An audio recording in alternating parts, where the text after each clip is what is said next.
अतिशय महत्त्वाचे विचारवंत मानले जातात. त्यांना आधुनिक अर्थशास्त्राचे जनक, फादर ऑफ मॉडर्न इकॉनॉमिक्स आणि भांडवलशाहीचे जनक, फादर ऑफ कॅपिटलिझम म्हणून ओळखले जाते. Adam Smith. संपूर्ण माहिती. Adam Smith complete information. 1. जीवन परिचय, बायोग्राफी. माहिती, इन्फॉर्मेशन. तपशील, डिटेल्स. पूर्ण नाव ॲडम स्मिथ. Adam Smith. जन्म 5 जून 1723. बॅप्टिझमची नोंद कर्ककाल्डी, स्कॉटलंड. मृत्यू 17 जुलै 1790. राष्ट्रीयत्व Scottish.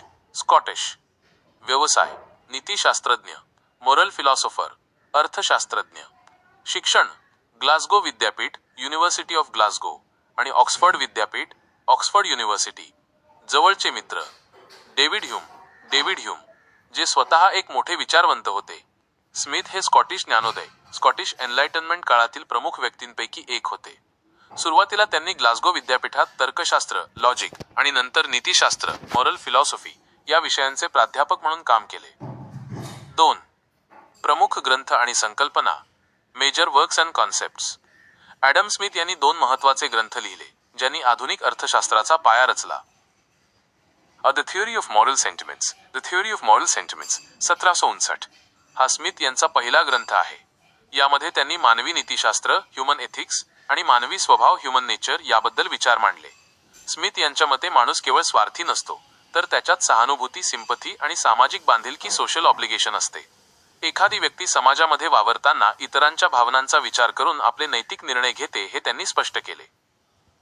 An inquiry into the nature and causes of the wealth of nations. 1776. हा आधुनिक अर्थशास्त्राचा पाया मानला जातो आणि जगभर तो फक्त द वेल्थ ऑफ नेशन्स या नावाने ओळखला जातो. या ग्रंथात त्यांनी तत्कालीन व्यापारवादी मर्कंटिलिझम धोरणांवर टीका केली आणि मुक्त बाजारपेठेचे फ्री मार्केट समर्थन केले. या ग्रंथातील प्रमुख संकल्पना. अदृश्य हात, the invisible hand, he Smith यांची सर्वात प्रसिद्ध संकल्पना आहे. त्यांच्या मते प्रत्येक व्यक्ती जेव्हा केवळ स्वतःच्या स्वार्थासाठी, सेल्फ इंटरेस्ट काम करते आणि नफा मिळवण्याचा प्रयत्न करते, तेव्हा नकळतपणे ती संपूर्ण समाजाच्या हितासाठी काम करत असते.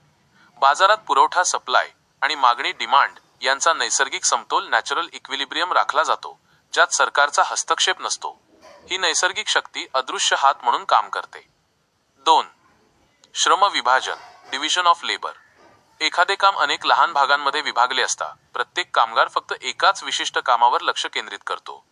यामुळे उत्पादकता, प्रोडक्टिव्हिटी आणि कार्यक्षमता, एफिशियन्सी वाढते, ज्यामुळे वस्तूंचे उत्पादन मोठ्या प्रमाणावर आणि कमी खर्चात होते. त्यांनी पिन बनवण्याच्या पिन फॅक्टरी उदाहरणाद्वारे हे स्पष्ट केले.